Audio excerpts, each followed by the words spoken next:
할렐루야. 반갑습니다. 주중에 자주 뵙지 못하니까 한 달에 우리가 정말 많으면 5번, 4번 뵙는 것이지요. 그래서 여러분들이 어떻게 하면 내 신앙을 잘 내가 변함없이 한결같게 내가 유지할 수 있는지 하나님한테 여러분 지혜를 구하시기 바랍니다. 그래서 스스로 홀로 서기가 필요한 거예요. 말씀을 스스로 여러분들이 먹고 또 기도도 시간을 짬을 내서 이렇게 하고 교회를 올 수 없으면 여러분 홀로 이렇게 등산 이렇게 운동하면서 걸으면서 기도를 하는 것도 굉장히 좋아요. 그래서 주님과 늘 시간을 함께 보내는 것이 친밀함인데 그 시간을 여러분들이 소중히 여기고 정말 여러분이 삼시세끼 밥을 챙겨 먹는 것도 더 소중한 것이 주님과 함께 시간을 보내는 것인데 그것도 여러분이 꼭 챙기는 그런 지혜로운 자가 되기를 원합니다.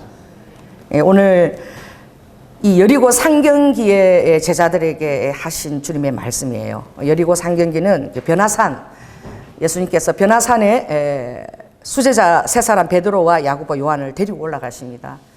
그때 변화산에서 그 이스라엘 걸 드볼산이라고 부올산이라고 그래요. 부올산 그렇게 높지 않아요. 한 80m 정도쯤 되는 아주 예쁘게 생긴 그런 산인데 올라갔을 때에 예수님께서 형상이 변화되면서 그 용모가 마치 하나님처럼 변하시는 거야. 그리고 구름이 쫙 임재해서 그것을 덮더니 구름 속에서 소리가 나는 거예요. 어떤 소리입니까? 이는 내 기뻐하는 아들이요 내 사랑하는 자라. 그러므로 너희는 저의 말을 잘 들으라 하는 그 음성을 듣는 거야. 이 음성은 그 예수님이 이 땅에 오셨을 때에 세례 요한으로부터 요단강에서 세례를 받으실 때에 그때도 비둘기가 그 머리 위에 성령처럼 임하면서 하늘로부터 소리가 들려 이는 내 기뻐하는 아들이요 내 사랑하는 자라. 동일한 말씀을 하셨습니다. 확증을 받은 것이죠. 12제자는 아니지만 그 세 제자가 듣고 얼마나 흥분했겠어요. 또 그 중에 또 누가 있습니까? 베드로는 그 앞서서 가이사라 빌립보라는 지역이 있어요. 굉장히 그 로마의 지배하에 있던 아주 번창했던 도시인데 지금도 가보면 얼마나 그 시내 한가운데 그냥 아름다운 분수가 그냥 시내가 흐르고 그렇게 아름다울 수가 없어. 근데 몰렉 제사를 드렸던 헤롯 신전이 바로 그 앞에 당당하게 서 있던 그 지금 그 골격이 그대로 있어요. 그 앞에서 그 우상에게 제물을 드렸던 그 앞에서 그 호수가 흐르는 그곳에 서서 예수님께서 물으시는 거야. 그 우상 신전 앞에서. 모든 자들이 최고의 신이라고 섬기는 그 신전 앞에서 주님 물으시는 거죠. 제자들 불러놓고 너희들은 나를 누구라고 생각하느냐라고 묻는 거지. 오늘 주님께서 여러분에게 질문하십니다. 너희들은 대체 이 예수 그리스도라는 이름을 대체 무엇이라고 너희들은 생각하느냐. 그 제자들이 주님과 3년 동안 함께 지내면서 동고동락했잖아요. 그들의 대답이 선지자이십니다. 물론 죄를 고하고 또 죄에 대해서 엄벌하게 책망하시니까 선지자이시기도 했죠.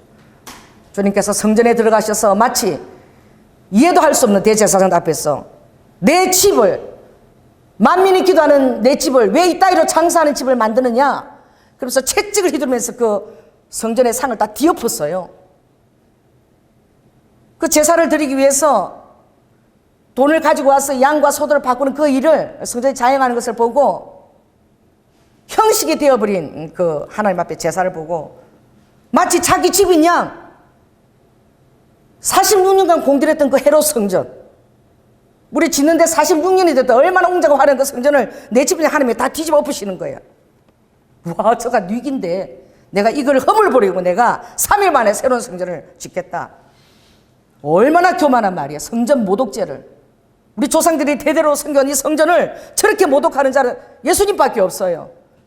그러니 저 이단 중에 괴수다. 그런 소리를 들어가면서 물었을 때에 이 제자들도 선지자이신 것 같습니다. 랍비 선생님이신 것 같습니다. 오늘 여러분도 예수님을 선과 악에 대해서 나의 도덕적인 감화를 주시는 그런 분, 역사 속에서 인간 예수로 여러분 그렇게 생각하는 자들이 오늘 교회 안에서도 있다면 저와 함께 고백하십시다. 내 인생과 우주를 경영하시는 분, 모든 것을 통치하시는 유일하신 분, 할렐루야. 그분이 예수 그리스도시고, 오늘 본문에 보면 나를 영접하는, 내 이름으로 사람을 영접하는 것은 나를 영접하는 것 이전에 하늘에 계신 아버지를 영접하는 것이다. 여러분들이 예수 그리스도로 대화하시는 것은 이 만유의 창조주신 하나님을 인정하는 것이라고 주님이 말씀하셨어요. 그런데 베드로가 그때 놀라운 고백을 하죠. 마태복음 16장 16 얼마나 중요한 구절인지 몰라. 주는 그리스도시요 살아계신 하나님의 아들이시니다. 할렐루야. 오늘 이 하나님, 살아계신 예수 그리스도 이 영은 여러분의 삶을 통치하고 다스리고 공급하십니다. 경영하신다는 것은 모든 것을 그분이 통치 아래 있으며, 그리고 그분이 친히 간섭하시고 또 우리의 모든 필요한 것들을 공급하시는 사실을 여러분 꼭 믿으시기 바랍니다. 이런 믿음의 토대 안에서 여러분들이 주님을 따라갈 때에 히브리서에 기록한 것처럼 나는 언제나 이 땅, 이 너머, 내가 사는 이 틀을 넘어서 한 도성을 바라보는데 하나님께서 직접 경영하시고 지으시는, 지금 현재도 이 땅에 있는 나의 삶을 경영하시는 그 하나님의 경영을 바라본다라고 얘기했어요. 여러분, 하나님이 여러분의 오나십니다. 자, 따라서 나의 오나는 예수 그리스도. 그러니 오나의 마음을 잘 알아야 돼요. 주인의 마음을 잘 알아야지만 주인의 뜻을 따라갈 수 있는 것입니다. 이제 예수님께서 이 땅에 죽으러 오셨잖아요. 그게 우리에게 주님의 가장 이 백성을 나를 위해서 지었다 그랬죠. 그래서 주님이 가장 기쁘게 받으시는 것은 어떤 심령이냐? 어떻게 이 미물인 인간을 위해서 하나님이 이 땅에 죽으러 오셨냐 이거지. 왜 그렇게 나를 사랑했냐 이거지.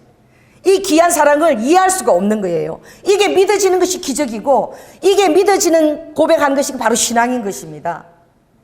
하나님이 나의 죄를 위해서 이 땅에 오셨다. 그러므로 하나님은 홀로 하나신 그분이 이 인생들을 채울하셨다는 거예요. 지옥으로 갈 수밖에 없는 이 인생들의 사정을 채울하시고, 하나님이 능한 위로로서 위로하시기 위하여 똑같이 우리의 형상을 입으셨는데 인간 예수로 오신 것입니다.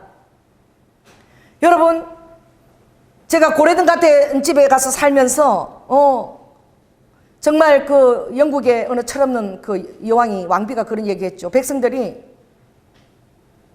빵이 없어서 먹을 것이 없다 그러니까 빵이 없으면 뭘 먹으면 된다? 마카롱! 맛있는 거 비슷해. 왜 빵만 먹으려고 그래? 그런 거 먹으면 되지. 아, 이렇게 철딱선이 없는 하다 결국 단두대 이슬로 사라졌는데, 모르는 거야. 궁 안에서만 먹고 지내면 바깥의 백성들이 얼마나 힘든지 그걸 모르는 거죠. 지금 북한의 백성들은 먹을 것이 없고 홍수와 이 기화 때문에 너무나 허덕이는데 한결같이 어떻게 해요? 그 무게만, 모든 그 에너지를 다 쏟는 거예요. 그리고 백성들이 어느 때까지 그것들을 참고 견딜 수가 있겠습니까? 그때도 프랑스도 시민 폭동이 일어나서 그 왕정까지 들어와서 단두대로 다 왕과 그 왕비를 다 처형해 버렸어요. 시민혁명이 일어나서. 주님께서 이 이제 마지막 죽어지시려고 예루살렘 올라가시는데, 이 변화상에서 하나님 되심을 보고 그 형상이 하나님처럼 변하는 것을 보고 이 막 베드로는 마음이 막 완전히 들떠가지고 여기다가 초막셋을 짓고, 하나는 하나님 예수님 위해서, 모세와 엘리야를 위해서, 예수님과 모세와 엘리야가 만난 거예요. 뭘 의논했겠습니까? 이제 마지막 하나님 하실 그 십자가의 대속의 사역을 의논하셨을 거야. 그런데 예수님의 마음이 어디에 가 있는지 전혀 모르는 거예요. 그러니 초막셋을 짓고 여기 거하는 게 좋을 듯 하나이다, 있다의 소리를 베드로가 하는 것이죠. 주님 오늘 뭐라고 얘기하시죠? 우리 앞절에 한번 30절 31절 한번 읽겠습니다. 시작. 그곳을 떠나 갈릴리에 지날 새 예수께서 아무에게도 알리고자 아니하시니 이는 제자들을 가르치시며 또 인자가 사람들의 손에 넘기워 죽임을 당하고 죽은 지 3일 만에 살아나리라는 것을 말씀하시는 연고더라. 그러나 제자들은 이 말씀을 깨닫지도 못하고 묻기도 무서워하더라. 그지 이제 예루살렘 이제 입성하시게 되면 이제 로마 속국에서 우리 이스라엘 회복시킬 텐데 이제 영의정 자의정 자리 이제 누가 차지하느냐. 12 제자들이 그 여리고 가는 그 노정에서 서로 다툰 거예요. 분이 가득해서.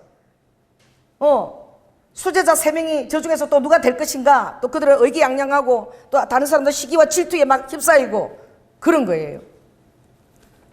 주님께서 내가 죽으러 간다. 또 3일 만에 살아날 것이다.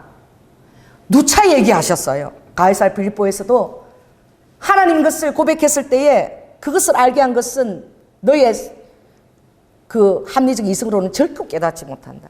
그래서 너희 안에 계신 성령님이 그것을 계속 변정하시고 변호하고 감화를 주셔서 성령님으로 말미암아 내가 그걸 고백한 거라고 그랬어요. 오늘도 여러분이 안에서 성령님으로 말미암아 할 수 있는 고백은 주님은 내 삶을 다스리고 온 세상을 통치하는 분이시며 내 삶의 주인이시고 그래서 우리가 주님으로 부르는 거예요. 따라 부르시다. 주님. 의자를 내어드리는 거야. 그 앞에 무릎을 꿇는 거예요. 모든 것의 주인 되신 주님을 인정하는 것이 그 주님이라는 것입니다. 그렇게 그들이 들떠 성모됐을 때마다 주님께서 이것을 가르치신 거야. 얘기하신 거야. 아무도 기도하면 안 되는 것이죠. 어떻게 해요? 관심이 딴 데가 있는 거야. 내 욕심에, 내 이생의 자랑에, 아, 우리가 줄을 잘 쓰고 잘 따라왔다. 아, 이제 한 자리 이제 하겠구나. 이것들이 본능적인 세상 사람들의 관심사고 예수님을 따라듣던 수제자도 똑같이 이런 관심에 머물러 있던 거예요. 오죽하면 어머니 살로메를 대동해서 요한과 야고보가 이제 예루살렘 그 입지를 이제 경고하게 할 때에 한 자리 달라고 청탁까지 넣게 되는 거죠. 그래서 주님이 그걸 아시는 거예요. 그 제자들의 마음을 아시는 거예요. 우리들이 어리고 연약하고 철없고 아직도 세상에 따개비처럼 다 붙어있는 그 마음을 주님이 아십니다. 아는 것이 은혜예요. 할렐루야. 그래서 우리의 그 어리석음과 그것을 주님께서 아시고 주님께서 여러분의 삶을 간섭하십니다. 그게 은혜예요. 그래서 주님이 구하시는 가장 기쁜 제사는 무엇이냐? 상하고 통회하는 심령인 거야. 그리고 여러분이 어떤 마음 상태에 있다는 것보다도 그것을 깨닫는 마음. 할렐루야. 그래서 즉시 하나님의 마음을 깨닫고 상하고 통회하는 심령의 상태에 이를 때에 아버지가 그것을 가장 기쁘고 맛있는 제사로 아버지가 받으신다는 거야. 아멘. 그래서 하나님 우리의 교만함을 깨치시고 상하고 통회하는 심령고 또 그렇게 심령이 되어질 때에만 아버지의 관심사에게 내 시선이 그게 딱 맞아 떨어지는 거예요. 내 마음이 거품을 잡고 허영에 들떠 있을 때는 아버지의 관심하고 전혀 상관없는 대로 쫓아가는 거야.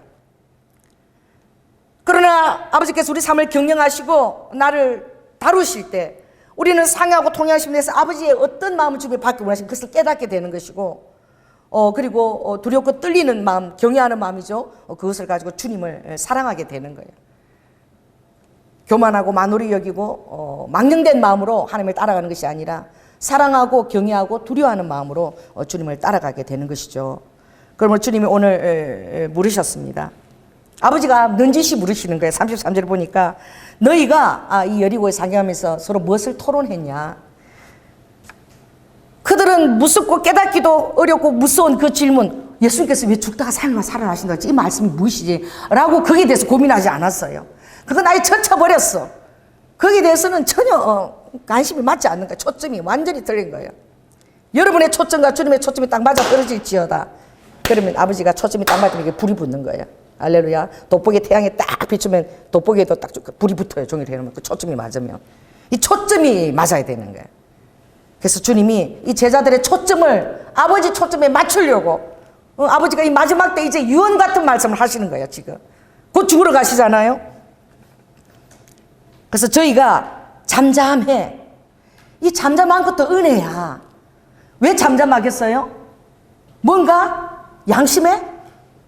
뭔가 양심이 깨달은 거야. 왜냐하면 주님은 여러분의 그 심령에다가 여기서 보니까 등불을 들이운대. 여러분의 심령 속사람에다가 등불을 다 들이워가지고 아버지가 여러분 속을 샅샅이 다 아시는데 하나님의 은혜가 임해지면 여러분이 벌거벗은 상태로 하나님 앞에 서는데 그걸 여러분이 기뻐하는 거야. 할렐루야. 벌거벗은 상태로 선다는 것은 나의 허물과 모든 정말 더러움과 이것이 아버지 앞에 낱낱이 다 드러나는 것인데 그걸 기뻐하는 심령이 되는 거야.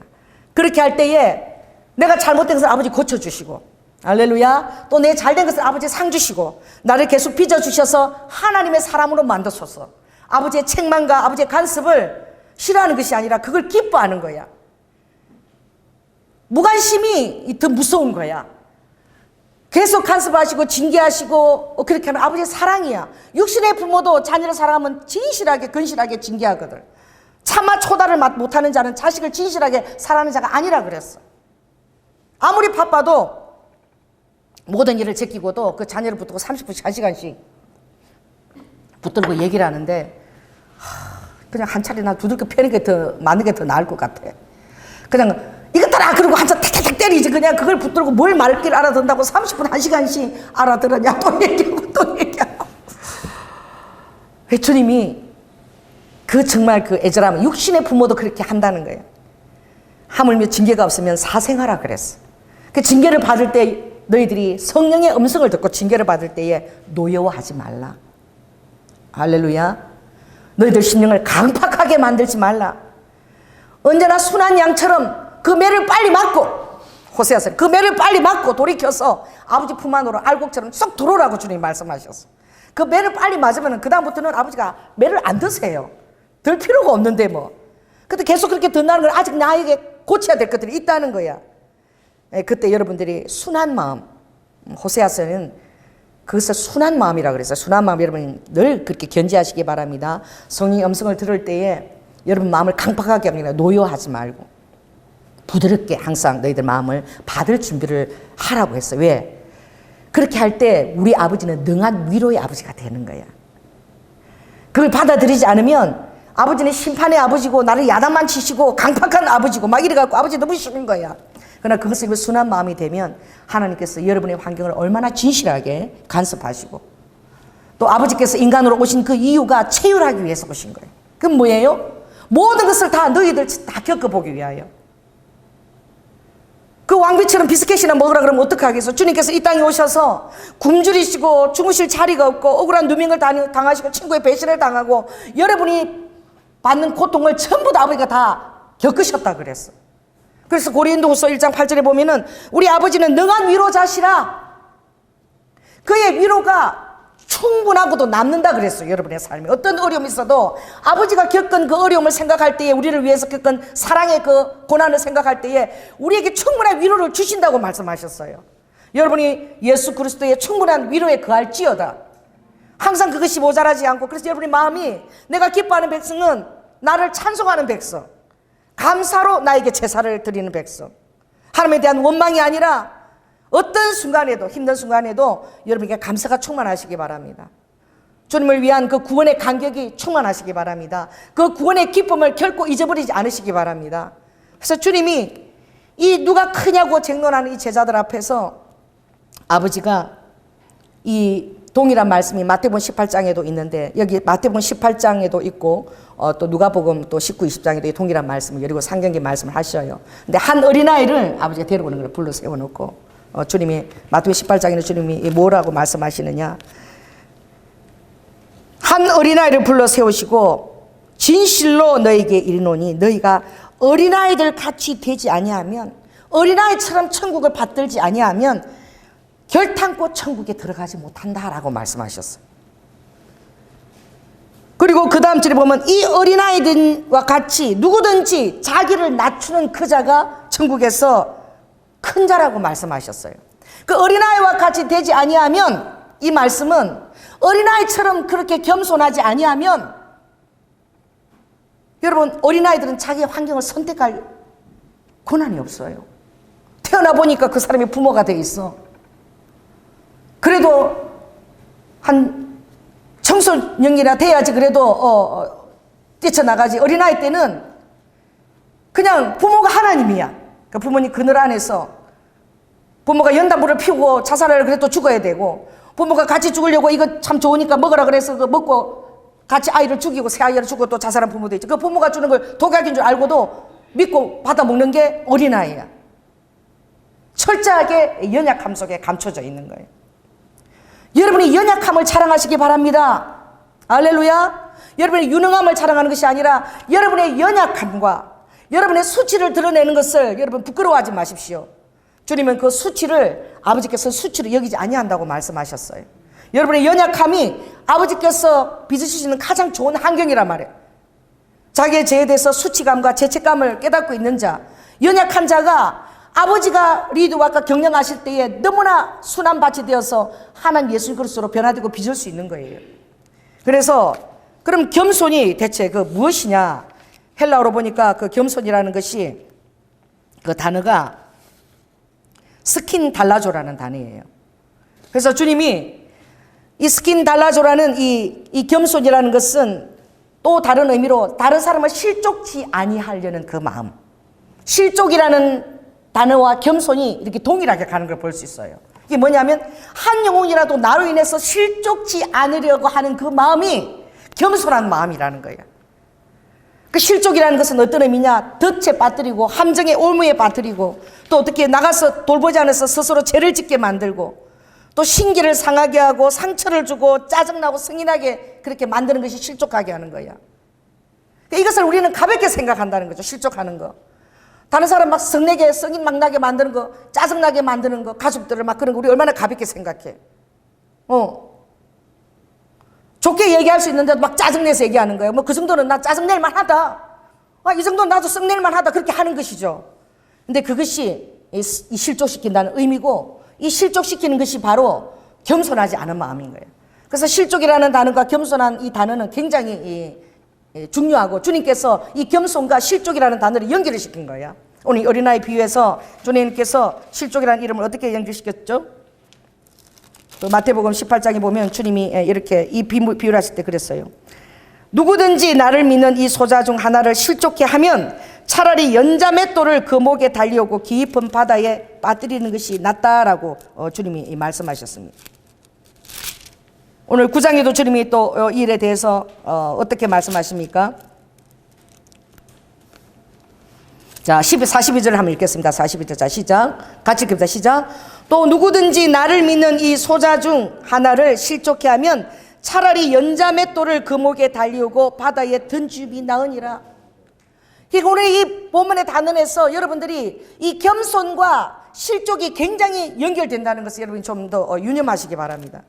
그래서 저도 이렇게 보면 저의 이게 혈기를 가지고 영혼들을 실족시킨 일이 그 정말 그 소자를 헤아리지 못한 것들, 그 입장에서 생각하지 못한 것들 주님이 굉장히 질책하는 것을 제가 느낄 수 있어요.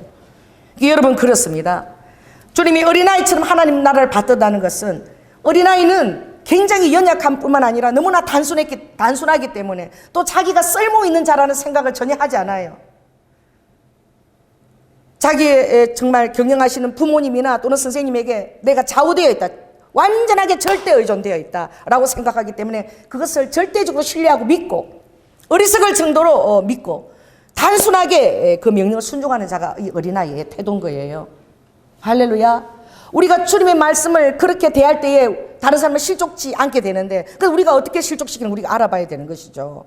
그러니까 주님이 이 어린아이에 비유되는 또 한 소자, 이 적은 자들을 너희들이 생각하는 것이 굉장히 중요하고 너희들이 이것을 너무나 가볍게 생각한다는 거예요. 내 손이 하나 범죄하는 거, 내 발이 하나 범죄하는 거, 내 눈이 하나 범죄하는 거, 이것들을 너희들은 참 가볍게 생각한다는 거예요. 제가 우리 남편 이제 퇴직하면서 잡동사니들을 잔뜩 들고 왔어요. 그래가지고 이제 스웨덴 가고 거기 가서 싸게 사서 그것을 조립을 해갖고 이제 넣었는데 우리 장로님이 물건이 많아. 그걸 쓰던 거를 막 이렇게 이제 막 넣었는데 내가 보니까 짜증이 나는 거야. 좀 예쁘게 이렇게 전시하면 좋은데 카메라는 카메라대로 뭐 타자기 뭐 옛날 거 다 있어요. 뭐 핸드폰 옛날에 뭐 삐삐까지 전부 안 부리고 저 사람 모으는 게 취미야. 그거를 잡동사니처럼 해서 내가 저걸 좀 이쁘게 정리해야 되겠다. 그러고 그 맨 위에는 알라딘 램프 옛날 사우디에서 갖고 그런 거 다 램프대로 예쁘게 정리하고 그 다음에는 이제 카메라가 좀 고가니까 또 카메라 종류대로 또 하고 그 다음에는 또 스피커폰 또 우리 옛날 그 듣던 그 뭐예 그 테이프 듣던 그런 것도 또 다 정리하고 또 마지막에 이제 헤드폰까지 딱 종류별로 딱 정리를 다 했는데 내가 버린 게 하나도 없어요. 그렇게 다 정리해서 했는데 이제 항상 내가 잘 버리니까 이 상처가 있는 거지. 나를 못 믿는 거야. 그 자꾸 뭐 뒤져가지고 쓰레기통도 뒤지고 그거는 어디 있는데 거기 있어 그런데 오늘 아침에 오더니 아주 시커먼 가위가 하나 있더라고, 가위가. 그거를 내가 좀 시커멓고 너무 가위가 좀 못쓰게 보여서 저 그 램프 뒤에다가 안 보이다가 다 뚝 숨겨놔. 아침 보더니 한 이틀 동안 계속 그걸 찾았어. 뭐 있어. 그래서 내가 또 확인해 주랬는데 아침에 오늘 교회 가려고 그랬는데 그 조그만 그 까만 가위 그거 봤어. 이래서 내가 있어! 램프 뒤에 넣어놨다니까! 계속 좀 우리가 내가 짜증이 나는 거야. 내가 이쁘게 다 정리해놨는데 안 버리고. 하도 그런 거 소중히 생각하니까. 그래서 내가 나는 소중히 생각 안 했지만 남편이 하도 소중히 생각하니까 였는데 자꾸 확인을 해대고 물어도 오늘 내가 짜증을 냈는데 좀 미안해서. 그 뒤에 있다니까, 그 있다니까. 막 이런 거야. 그런데 오늘 내가 이 설교하면서 이게 주님이 이걸. 그 대답을 왜 그렇게 짜증내고 하냐 이거지, 끝까지. 여보, 내가 맨날 버려서 왔어. 그렇지. 내가 그 뒤에다 잘 뒀어. 이렇게 얘기하면 좋잖아. 뒀다니까, 그냥. 내가 이랬다니까. 이런 거, 이게 실족시키는 거야. 우리 남편이 얼마나 자기 애끼를 물어보려고 그랬는데 겁나 죽겠어. 신경질을 내서 하니까 또 있는데. 그런 거야. 우리가 이거는 가볍게 생각한다는 거야. 쉽게 사람 성을 막 내고 상처를 막 주고 짜증을 막 내고 짜증 내는 것도 얼마나 실족시키는지 모르는데 이런 태도를 잘 조심하고 견제하는 것이 그런 태도를 잘 견제할 때 어린 소자들 지킬 수 있다는 거예요. 어린아이들 지킬 수 있다는 거예요. 어린아이들은 얼마나 쉽게 짜증내. 시끄러워. 아침에 들어가서 있어. 문 칵 닫아보. 다들 장구를 열어보니까 1시간, 2시간 더 섞을 때 끝나 기다릴 수 있겠어. 어린아이들 답답해서 그거 참고 기다린다고 막. 그러다 그거 또 쿵쾅쿵쾅 또 떠들고 또 막 들어가서 야단치잖아. 박정희 대통령도 자기가 예수를 못 믿은 게 비 오는 날 교회 가가지고 막 비에 양말이 젖어가지고 그걸 막 쥐고 싶고 있다니 막 교회 그 바닥에 들어게 하고 막 야단을 막 칠 때 막 당장 그거 막 그래서 그때 이후로는 교회를 안 간다는 거예요. 박정희 대통령. 그래서 교회를 안 갔다고 그 얘기를 하더라고. 그게 무엇입니까?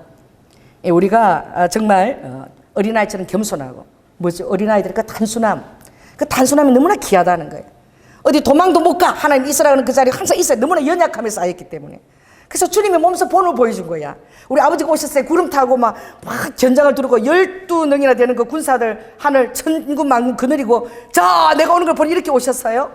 아버지께서 비밀에 다 베일이 감싸온 것처럼 아주 쌓여서 어린아이처럼 오신 거야. 할렐루야. 아기로 오신 거야. 응애응애 너무나 연약하게 품에 안겨서 그 연약한 모습으로 오신 거예요.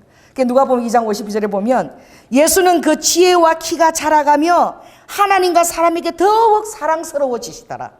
할렐루야. 예수님도 하나님이신데도 부모 아래 있어야 되고 그 양육을 받아야 되고 하나님과 사람들에게 사랑스러워지는 것을 배워가면서 자랐다는 거예요.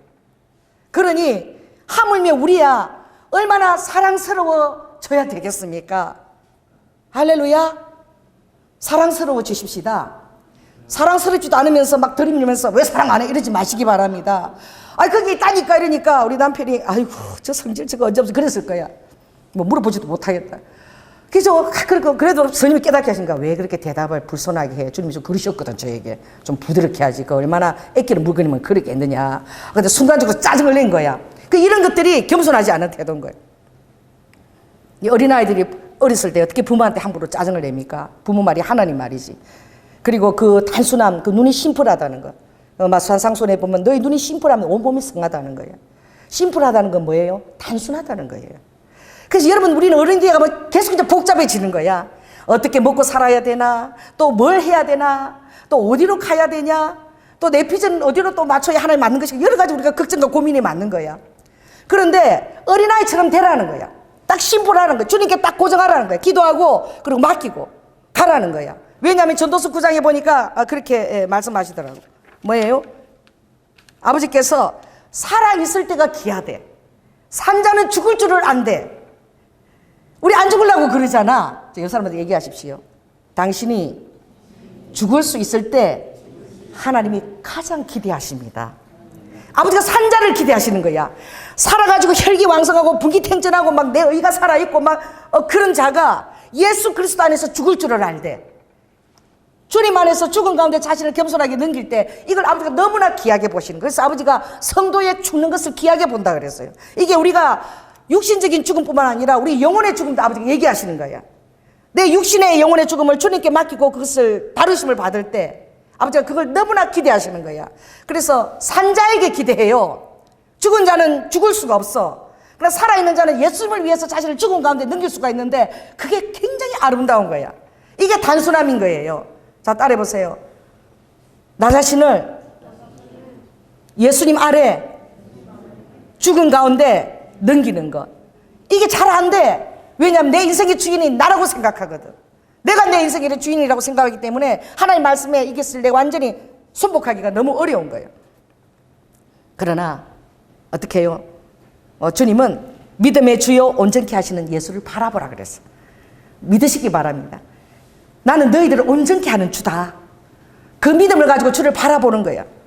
왜냐하면 아버지도 우리들이 천국으로 영생하신 그 생명을 얻는 것을 바라보시고 그 즐거움을 위해서 아버지가 십자가에 그 벗기우고 초란 그 모든 부끄러움을 개의치 않으셨다 그랬어. 그 초람을 아버지가 다 기쁨으로 감당하셨다 그랬어. 왜 그래요? 여러분의 천국 생명의 그 유업을 아버지가 상속자로 주시려고. 할렐루야. 그러므로 하나님 보좌 우편에 앉으셨기 때문에 통치자로서 온 우주의 신반자로서 주인으로서 계신 아버지를 바라보고 그 아버지를 단순하게 신뢰하라는 거야. 절대 의존하라는 거야. 절대 여러분들이 의존되어 있어야 되는 거예요. 어린아이처럼 부모가 의존한 것처럼 주님께 딱 절대 의존되어 있어야 되는 거야.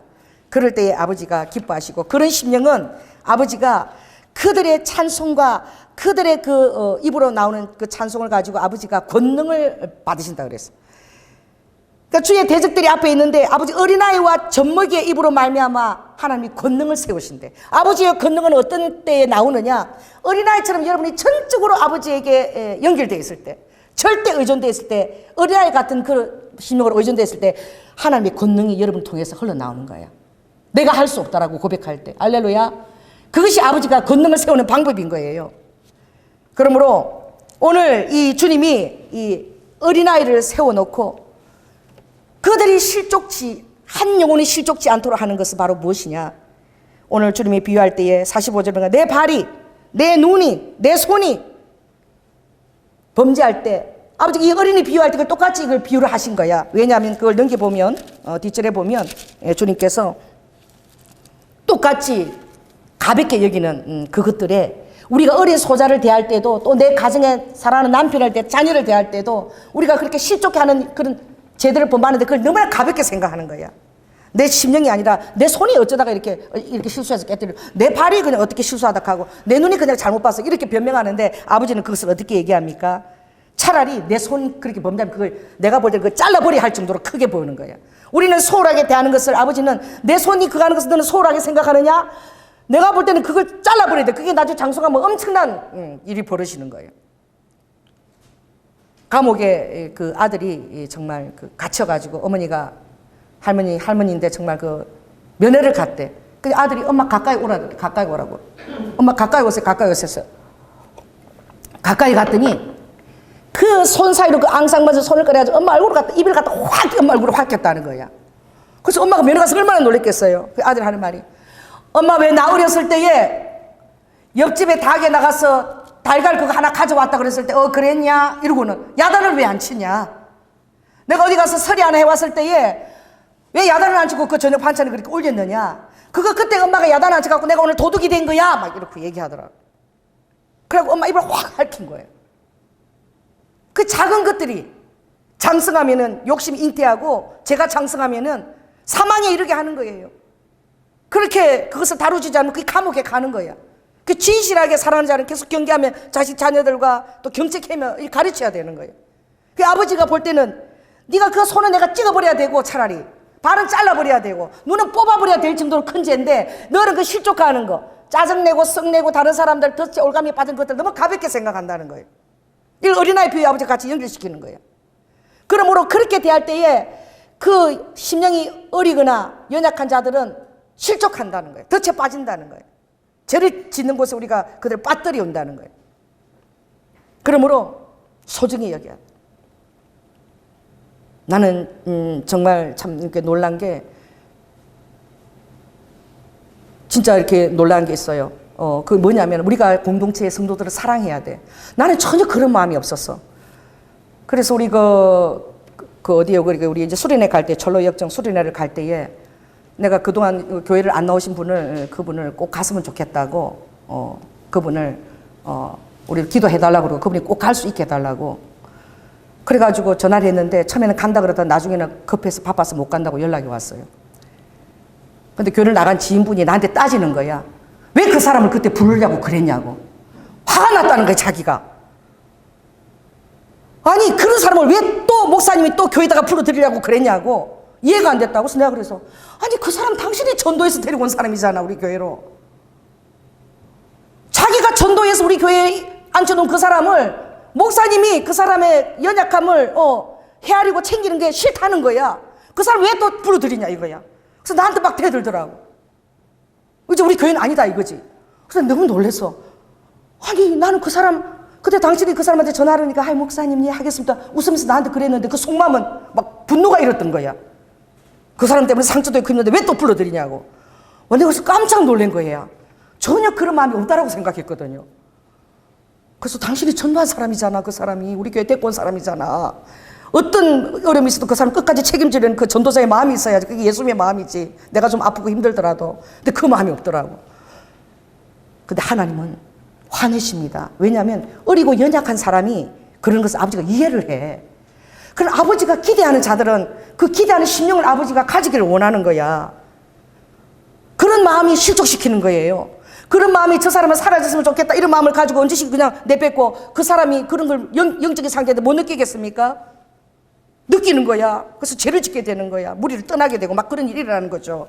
그러므로 오늘 주님은 무사람을 섬기는 자가 되고 제일 크고자 하면 끝이 되어야 된다. 그리고 여기는 나와 있지 않지만 마태복음 18장에 보면은 아버지가 이 어린아이 소자가 이 교회에서 연약하게 보이는 한 사람, 별로 사람들이 알아주지 않고 사람들은 믿음이 대단한가, 얼마나 유용한가, 하나님 나라의 효용성이 있는가 비교하고 잣대질을 한다는 거예요. 여러분, 하나님 나라는 절대 비교하는 나라가 아닙니다. 하나님의 나라는 단독자의 나라예요. 마치 여러분이 유일무이한 것처럼 하나님이 여러분을 다루셔주신다니까. 누구하고 절대 비교하지 않으세요. 내 자식을 누가 비교합니까? 아프고 힘든 자식이 더 마음에 걸려. 그래서 엄마가 어떻게 해요? 잘 사는 자식들이 용돈을 주니까 그거 다 모아놨다가 학교 다닐 때 지질이 공부도 안 하고 농땡이 부려갖고 여전히 못 사는 그 자식한테 주려고 돈을 챙겨주니까 형제들이 화를 냈대. 그 자식 아직도 정신 안 차려 고생 더 해야 되는데 엄마가 우리 용돈 주면은 그거 다 준다고. 형제들이 무슨 회의를 했느냐? 엄마 이제 용돈을 주자. 주지 말자. 줘봤자 어떻게? 다 줘버린다는 거지. 그래서 나는 좀 웃음이 나오는데 우리 집에도 그런 일이 있어. 나한테 돈이 좀 생기면 뭐 상품이라도 생기면 그거 엄마가 꼭 사야 돼. 그거 엄마가 사야 돼. 그게 어디로 가버린다 이거지. 그런데 그런 마음 상태, 그 목사님이 그걸 어디 쓰면은 하나님이 마음에 합한 대로 감동 줘서 다 쓰는 거지. 그 꼭 내가 써야지만 자기들 기분이 좋은 거야. 왜 그래? 그 엄마가 그 못 사는 새끼 해주면 그걸 엄마가 여전히 그걸 사랑하시는 거라 그러고 더 그 형제를 돌봐야 되는데 그렇게 못해서 엄마가 꼭 써야 되는데 말이지. 그 정신 차려야 될 자식한테 다 준다고. 이거 꼭 뭐 생기면 우리 여보애가 써야 되고 엄마가 써야 되는데 그거 좀 더 확인하고 말이고 당신이 이거 써서 이러고 꼭 확인하고 말이야. 억울해하고 딴 데로 가면은 왜 그래 그거? 그 우리의 그런 마음 상태가 다 똑같은 마음 상태인 거예요. 그러니 이 오늘 비유가 굉장히 큰 거예요. 주님이 오죽하면 이 소자를 비유할 때에 마태복음 18장은 양 100마리 비유를 거기에 붙이셨어요. 너희들이 양이 100마리가 있는데 99마리는 실에 지자리도 잘 지키고 질서도 잘 지키고 헷갈리지도 아니하고 잘 붙어 있는데 이 한 마리는 비실비실 맨날 엉뚱한 데로 가갖고 딴 데로 또 핵 그냥 또 눈이 팔려가지고 또 기가 열이갖고 핵 돌아가는 거야. 그걸 맨날 길을 잊어버려. 그러면은 그 맨날 어리석고 기도 여리고 이래갖고 막 핵 돌고 이런 거 잘 챙겨야지. 더 간섭하고 이래야지. 저거는 맨날 저기 골치 덩어니까 저런 거 나가버렸으면 좋겠다. 이러면 되겠어요? 저거 없는 게 차라리 교회에 더 좋겠다. 이러면 되겠냐고. 어떻게든 징계하고 깨우쳐서 해서 잘 따라오도록 빚어주고 사랑으로 건면하고 또 그렇게 어떻게 채찍과 당근을 계속 사용해야지. 그러니까 예수님이 양 100마리가 있으면 내가 99마리 다 두고 산에 두고 그 이런 양 한 마리를 찾으려고 내가 들과 산을 다 헤매지 않겠느냐. 그 우리 안에 공동체 안에 그런 마음이 없는 것을 내가 알았다니까. 그러니까 우리 성도님들 정말 교회에서 연약한 자, 또 있어도 없는 것처럼 있는 자, 또 효율성이나 또 유능하지도 않은 자, 이런 자에 대해서 우리가 그런 마음을 가질 수 있는 거야. 하나님의 나라에는 빈부귀천과 모든 것들이 없는 너무나 놀라운 천국의 보혈 가족입니다. 할렐루야. 연약할수록 또 모자라고 부족할수록 더 사랑하고 챙기고, 또 사랑 안에서 또 어떻게 해요? 또 건면도 하고, 또 사랑 안에서 징계도 하고, 이렇게 해서 같이 어울려서 같이 가야 되는 거예요. 썬다싱이 그랬잖아요. 썬다싱이 그 높은 산에 거기 히말라야 그쪽으로 이렇게 건너서 인도로 그 파미르 고원이죠. 그쪽으로 기도하러 또 자주 가고, 파미르 고원에 가다가 그 동굴에서 어떤 노인을 만났죠. 눈이 길을 잃었는데 수염이 이렇게 발에까지 닿는 노인을 만났는데, 당신이 왜 여기에 있냐라니까 하나님이 나를 여기 두셔서 전 세계를 놓고 열방을 놓고 내가 여기서 계속 중보만 구려 사고 있다. 그게 뭐 먹냐? 그 눈 밑에 있는 그 약초를 다 캐먹고 있는데, 당신 나이가 몇 살이냐? 내가 120살이 여기 들어왔는데 지금 몇 살인지 내가 모르겠다. 근데 세상 돌아가는 걸 다 알고 있는 거야, 그 노인이. 하나님 기도할 때마다 보여주셔가지고. 그 썬다싱이 그 노인을 5번이나 찾아갔다 그러더라고. 그러니까 산을 이렇게 찾아가서 기도하는, 묵상하는 영혼인 거죠. 근데 산 어느 날 눈이 많이 왔는데, 너무 눈이 많이 오고 이게 걸음 걷기도 발이 푹 빠져 너무 힘든데, 자기 앞에 사람이 쓰러져 있었대잖아요. 나도 올라가기 힘든데, 그 보통 사람은 어떻게 막 버려두고 갈 텐데, 선다싱이 그 정말 엎어져 있는 눈에 그 사람을 업고 갔더니 중간에 앞서간 사람이 죽어 있더래. 추워가지고 얼어가지고. 선다싱은 그걸 쓰러진 사람 업고 가니까 땀이 뻘뻘 나가지고 막 더워가지고 추위도 이기고 갈 수 있었던 거예요. 그러니까 여러분이 생각할 때는 우리는 그렇게 생각하는 거예요. 어떻게 생각하느냐? 유력자가 전쟁에 승리한다. 우리 생각하는 거야. 힘이 있는 자가 전쟁에 승리한다. 이렇게 생각하는 거예요. 또 지혜자가 식물을 얻는다라고. 지혜가 있어야지 공부 열심히 해야지 나중에 잘 먹고 잘 살 거 아니냐. 요렇게 가르치는 거야, 부모가. 그러니까 밥벌이는 하겠냐 그런 거야. 열심히 공부해서 어떻게 해야 돼? 베풀어야 돼. 따라해보세요. 열심히 공부해서 남 줘라. 따라해보세요. 열심히 공부해서 남 줘라. 남 주려고 열심히 공부해서 사는 거예요. 할렐루야. 그리고 명철자가 재물을 얻는 것처럼 생각하고, 또 좋은 기능을 갖고 있는 자들이 은총을 입는 것처럼 생각하는데 전혀 그렇지 않다는 거예요. 우리 생각과 전혀 다르다는 거야. 아버지의 모사가 운행한다는 거예요. 할렐루야. 그리고 아버지가 때때로마다 아버지가 시기와 우연을 연결시켜서 사랑하는 자녀들이 겸손한 가운데서 아버지 앞에 올 수 있도록 아버지가 환경 가운데 기가 막히게 아버지가 다 섭리 가운데서 운행하신다는 거야. 그리고 내 오늘 환경 가운데 빚어진 모든 것들이, 이해하지 못한 일들도 아버지 섭리 가운데 있는 거야. 왜 이런 일이 나에게 일어났어? 그렇지 않은 거야. 이도 목사님 이번에 아들이 암으로 42살인데 이번에 천국으로 갔잖아요. 그분이 SNS에 그렇게 썼대.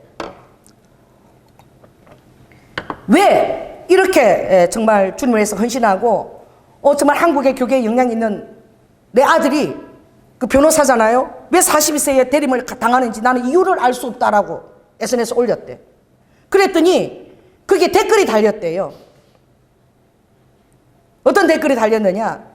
제가 보기에는 이유를 알지 못하냐고 묻는데 조금만 더 기도해보면 목사님이 깨달으실 것입니다. 그렇게 올린 거야. 다 이유가 있는 거예요, 아버지한테는. 그래서 여러분들이 이유가 있다는 것을 아는 것이 굉장히 중요해.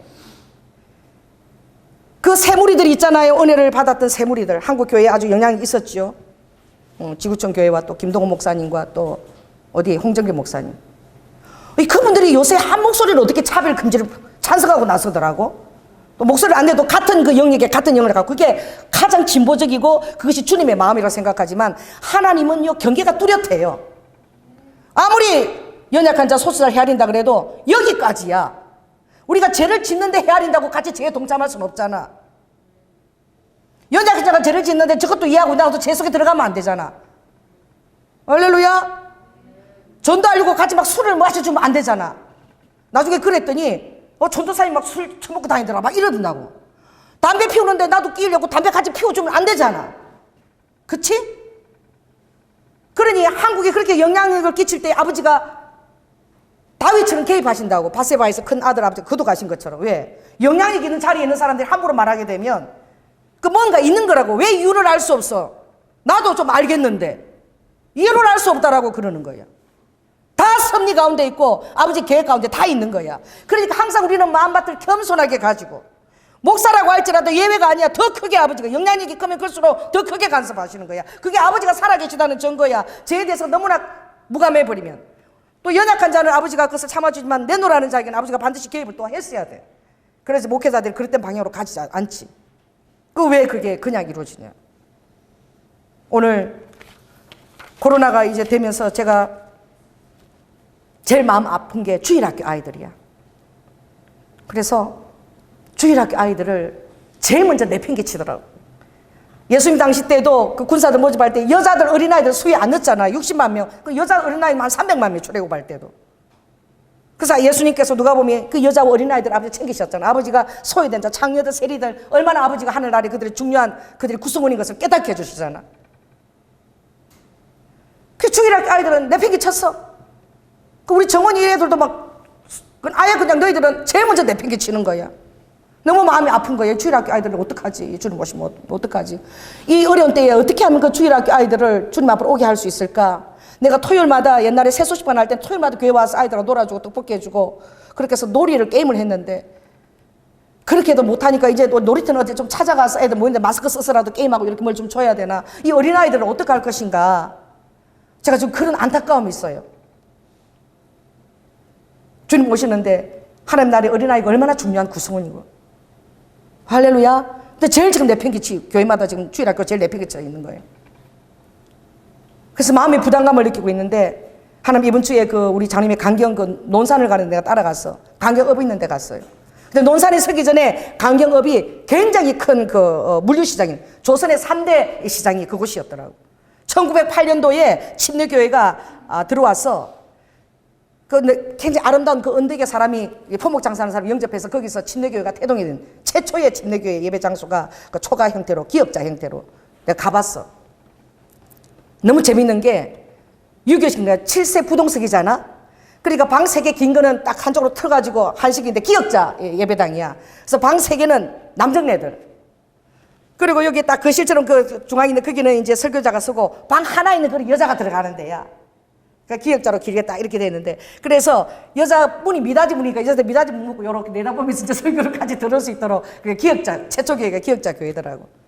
근데 거기가 읍인데 아주 작은 데인데, 교회들이 막, 큰 교회들이 막 한 6개 정도 막 우뚝우뚝 있는 거야. 인구도 얼마 안 되는데.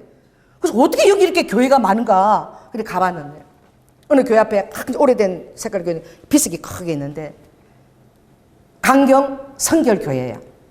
거기에서 신사참배 운동이 좌절됐대. 일제 신사참배가 막 이렇게 일어날 때에 본격적으로 30년도에 그게 막 일어났죠. 그런데 그 지역에서 신사참배가 좌절이 됐는데 1924년도 이 강경의 성결교회 주일학교 57명이, 주일학교 학생이 어른도 아니고 57명이 절대로 우리는 신사참배를 할 수 없다. 그렇게 해가지고 그 지역의 모든 신사참배가 아이들을 들고 있는, 아이들을 가둘 수도 없고 일본도. 그래가지고 어떻게 그 전도사님하고 선생님을 데리고 가서 고문도 시키고 이랬어. 근데 그 아이들이 그 열쇠가 식어지지 않아서 그 신사참배 운동이 좌절돼 버린 거예요, 그곳에서. 그리고 그 곁에 있던 최초의 침례교회도 그 아이들에게 영향을 받아서 신사참배를 하지 않겠다 그러니까 침례교단을 없애버렸어. 그래서 침례교단이 지금 사이즈가 작은 게, 미국 가면 제일 큰 게 침례교단이거든. 작은 게 왜 그러냐면 그때 신사참배를 안 해가지고 교단 자체를 갖다가 완전히 흩어버렸어. 교단을 없애버렸어. 그래서 오늘 우리 침례교회가 이렇게 열쇠한 게 그 신사참배를 안 한 그것도 있는 거야. 그러는데 그 아이들이 그 57명이 결사적으로 신사참배를 반대해가지고 그 교회에다 영향을 미쳤다는 거예요. 그래서 그 장소는 최초로 신사참배를 거부한 곳이라고 그 아이들이 비석이 다 이렇게 서져 있어. 그리고 그 교회들이 막 자랑인 거야. 그 교회들이, 그 강경의 교회들이 자랑이야. 우리는 주일학교 학생들이 반대해서 침례교단의 영향을 받고 침례교회도 다 안 하기로 해서 교단이 다 폐기되기까지. 야, 그래서 그 선교사님이 고문을 당해가지고 영국하고 프랑스에서 막 막 그냥 고문을 왜 했냐고 따지고 드니까 거기서 뭐 그 당시에 5만 불 그걸 받아가지고 그 위에 있는 땅을 5천 평을 다 샀대. 사가지고 그 침례교회를 딱 이렇게 했는데 그걸 세상에 제일 좋은 자리니까 진자 자리로 만들려고 그 진자가 그대로 계단이 그대로 있더라고. 그래서 일본이 그걸 막 강제적으로 그걸 다 그냥 뺏어버린 거야. 근데 지금 그 지역에 교회가 지금 허황하고 있는 거야. 내가 가보고 야 우리 성도들 진짜 여기 너무 아름답고 한 우리 성도들 꼭 여기 왔으면 좋겠다 그런 마음을 가졌어. 어린아이가 가장 연약해 보이는 그들이 제일 지극히 적은 자가 지극히 큰 그런 하나님 나라를 이루는 거예요. 그 지금 우리가 이런 동일한 고민도 우리가 해봐야 되는 거예요. 이 주일 학교를. 그래서 제가 우리 천희 집사님 생각이 많이 났어. 그래서 오늘 꼭 오셔서 이 설교를 내가 한번 같이 좀 들어야 돼. 그래서 기도를 해야 된다. 이 시대에 기도하면 또 이 시대에 맞는 하나님의 전략을 주실 거다. 어린아이들을 위한 전략을. 사람 이 어린아이들이 지금 너무나 지금 이 시대에 희생물이 되고 부모들도 자녀를 사랑한다고 안 가는 거 당연하고 교회도 뭐 골치 아프니까 그 제끼는 게 제일 당연해. 애들은 소리를 못 내는 거야. 예배를 들어도 이러면 얘기도 못 해. 어린애들은 너무나 유약하고 연약했어. 그들의 존재가 너무나 미약한 거야. 그래서 다루어지지도 않는 거야. 그래서 우리가 이 설교를 오늘 특별히 우리가 어린아이들을 위해서 생각해보고 주일학교에서 생각해보고 할렐루야. 또 우리가 그들이 어떻게 하면 그들을 또 다가갈 수 있는지. 그리고 신앙이 있는 아이들도 지금 너무나 어려운 거야. 부모가 신앙생활을 하지 않으면 챙겨주지도 않잖아요. 그러니 이 오늘 설교를 제가 보면서 그 강경교회 그 57명의 주일학교 아이들이 신사참배를 자제시켰다는 그것을 듣고서 정말 이 주일학교 아이들을 많이 생각하면서 설교 본문을 제가 정했어요. 가장 연약한 자. 하나님의 마음은 어쩌면 지금 그 어린아이들 주일학교에 대해서 아버지가 엄청 안타까운 마음을 갖고 계신지도 몰라요. 또 그들은 교회 그루터기잖아. 미래잖아요. 그래서 여러분들이 오늘 이 설교를 들으면서 어린아이들에게 어떻게 하면 다가갈 수 있을까 좀 기도해 주시기 바랍니다. 그리고 하나님이 또 전략을 또 달라고도 해주시고 어떻게 그들에게 다가가고 그들을 조금이라도 그 영혼들을 우리가 챙길 수 있는지에 대해서 또 고민을 해봐야 될 것 같아요. 그게 하나님이 기뻐하시는 마음인 것 같아요. 지금 100마리 양이 있는데 알아서 챙겨서 막 오잖아요. 그리고 정말 예배 순서에 넣어가지고 어떻게든 예배를 참석하려고 하지만 어린아이들은 그거 챙겨주지 않으면 누가 그렇게 할 수 있겠냐고. 그래서 오늘 설교가 정말 기착이 그곳에 되는 것 같아요. 그러나 이 본문의 의도는 하나님 어린아이를 뛰어넘어서 공동체 안에 있는 가장 소자들, 가장 연약한 자들에 대해서 우리가 챙기기를 원하는 거예요. 함부로 대하지 않기를 원하는 거예요. 또 여러분이 마찬가지로 믿음의 가족들이나 형제들이나 자녀들에게 또 실족시키는 일을 하지 않기를 주님이 원하시는 거예요. 여러분 대단한 큰 일에 실족당하는 게 아니에요. 오늘 어떤 일이 실족당하는 줄 아십니까? 지난번에 보니까 빵이 조금 부족해서 근데 못 먹은 사람이 있는데 그토록은 빵 안 먹어주니까 아니에요 괜찮아요 아니에요 괜찮아. 그 실족당하는 거야. 누가 2개 갖고 갔나 봐. 목사님이 괜히 많다고 말아갖고 2개씩 들어간다고 그렇게 잘 챙겨야 되는 거야. 다 보고 남으면 양심 있게 다 보고 다 진짜 나만 확인하고 갖고 가고 알렐루야. 이 먹는 거 하나도 얼마나 이게 약한 것들이 실족당하는지 몰라요. 오늘 과일도 딱 1개씩 들고 가. 그래 남으면 단감 좋아하는데 그래 남으면 다 하나 더 가져가면 돼. 식구 많은 대로 좀 챙겨주고. 서로 이제 헤아리는 게 있으니 먹는 거 100가지 이거 되게 실족당해. 오늘 주님 뭐야 굉장히 소홀한 거 이런 게 우리가 실족당한다는 거야. 그래서 소홀한 거에 대해서 예민한 마음을 가지라는 거야. 어린 자들 이런 자들은 다 그런 우리가 소홀한 마음들, 헤아리지 않는 마음들, 괜찮겠지 하고 지나치는 이런 것들이 실족당하는 원인이 된다는 거예요. 그럼 오늘 하나님 나라에 아버지가 죽기 전에 아버지 유언과 같은 이 말씀에서 아버지의 약자들과 소외된 자, 그런 자들을 아버지가 얼마나 배려하고 챙기기를 부탁하시는 아버지의 마음을 우리가 알 수가 있잖아요. 할렐루야. 그러니 그렇게 챙기는 아버지가 따라해보세요. 그렇게 챙기시는 아버지가 해보세요. 나를 왜 안 챙기시겠나 믿으시기 바랍니다. 기도하겠습니다. 사랑해 주님 감사를 드립니다.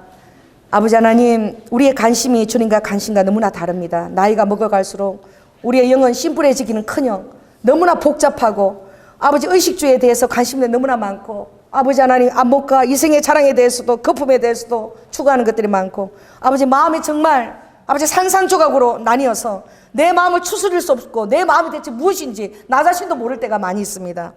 오늘 아버지는 어린아이처럼 되지 않냐면 결탄코 천국을 받들지 못하고, 어린아이처럼 나를 대하지 않으면 결탄코 천국에 들어오지 못한다고 어린아이한테 가서 배우라고 말씀하셨습니다. 어린아이들에게 배울 것이 있다라고 말씀하셨습니다. 그건 무엇입니까? 그들의 절대로 아까 의뢰하는 그 마음과 그들의 단순한 심령과 순수하고 어리석기까지 순수한 마음과 순종하고자 하는 태도고, 자기가 너무나 미약하다는 것을 견지하고 다른 사람에게 배우려고 하는 마음이 있는 것입니다. 아버지, 우리가 또 교만해지면 얼마나 다른 사람들의 그 소리를 듣기 싫어합니까? 아버지, 항상 다른 사람이 나보다 낫다는 것을 항상 인지하라고 그랬습니다. 그것을 가지고 배우려는 자세를 우리가 견지해서, 아버지, 주님이 오늘 소자를 실족시키는 이 실족, 이것이 겸손이라는 단어가 굉장히 중요하다는 것을 오늘 깨우쳐 주고 계십니다. 한 마리 잃어버린 양이 아버지께서 얼마나 관심을 두고 계시는지 우리에게 깨우쳐 주고 계십니다. 아버지, 내가 신앙생활 중 잘못해서 아버지 실족하시기 영혼이 있다면 이 시간 회개합니다. 아버지, 그들에게 에로와카 아버지 하나님 그 상처를 위로해 주시고, 또 아버지 하나님 앞으로 교회 생활과 보혈 가족을 대할 때에 또 내 사랑하는 가족이나 자녀와 남편들에게 아버지 하나님 루아이케 항상 부드럽고 루아이케 네스카라바카 아버지 하나님 정말 주님을 대하듯 하라고, 그렇게 대하는 것이 나를 곧 대하는 것이라고 말씀하셨사오니, 어린 소자를 잘하는 것이 나를 잘하는 것이라고 했사오니, 아버지, 우리 그러한 마음을 가지고 아버지 하나님 나의 성정을 잘 다스리고 엘로와이케 아버지 주위 사람들에게 항상 예수 향기 드러낼 수 있도록 주님 나를 간섭하시고 인도하여 주시옵소서. 사랑이 많으신 예수님 이름으로 기도드립니다. 아멘.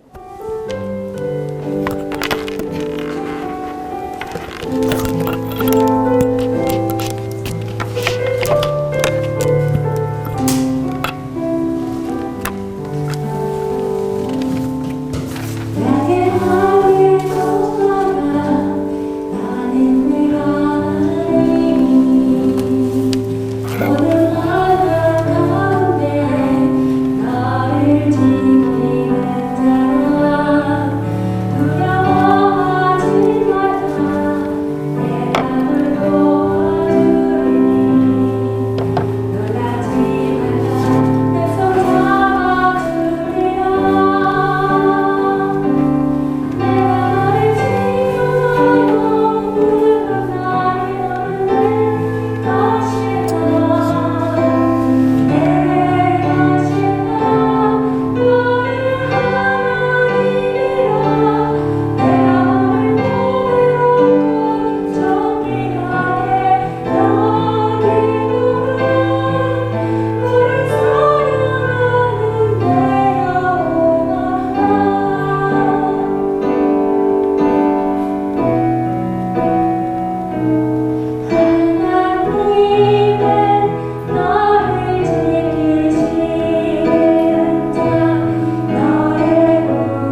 아멘.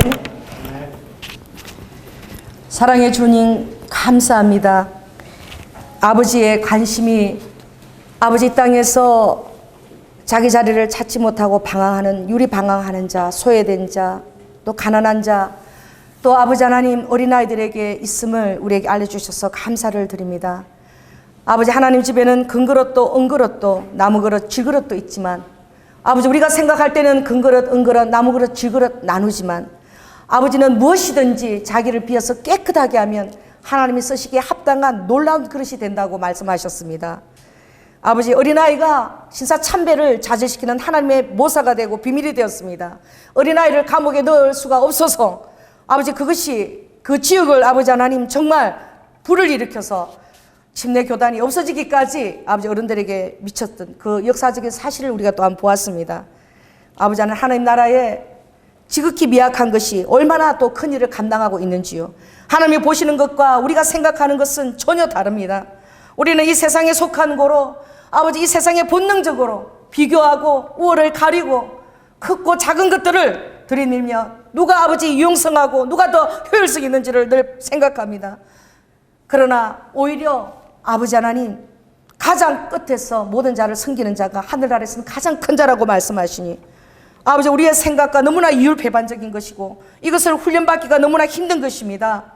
주님 이것을 우리가 잘 아버지 하나님 인지하게 도와주시고, 특별히 주님 엘로와카 겸손한 태도는 또 실족시키는 것과 굉장히 연관되었다 해서 큰 것이 아니라 지극히 적은 일로 내 손이 하나 내 발이 하나 내 눈이 한번 그 하는 일이 아버지는 그것을 다 찍어버리고 지옥에 갈 정도로 그것이 큰 일이라고 비중 있게 보는데, 저희들은 그것을 너무나 가볍게 생각합니다.